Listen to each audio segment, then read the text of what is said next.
অবস্থা সবার, আশা করি ভালো আছেন। আমরা অনেক ভালো আছি। ভিডিওটা দেখে বুঝতে পারতেছেন যে আজকে কি ভিডিও নিয়ে আসলাম। তো অনেকদিন পর একটা বিয়ের দাওয়াতে গেলাম, বিয়ে বাড়িতে গেলাম, কিন্তু পোলাও রোস্ট খাবো না তা কি কখনো হয়?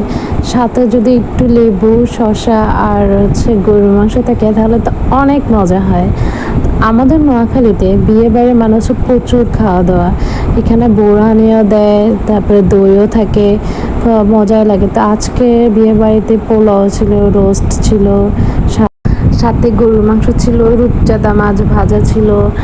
আর আমি সবসময় প্রথমে রোস্ট দিয়ে পোলাওটা খাই, টেস্ট নিই, তারপর মাছ নিই। তো এখানে একটা ভর্তা আইটেমে ছিল, কিন্তু আমার পোলাওর সাথে ভর্তা খেতে ভালো লাগে না। তো আমি সবসময় জাস্ট অল্প একটু নিয়ে তারপর সব কিছু একটু টেস্ট করে দেখি। এই যে দেখেন, খাওয়াটা কিন্তু অনেক মজা হয়েছিল। আর অবশ্যই দই তো অবশ্যই দিবে, আর সাথে 7 আপ এগুলো তো থাকে, তা আমি ওগুলো খাই না। এই যে দেখেন, দইটা তো কিন্তু অনেক মজা ছিল।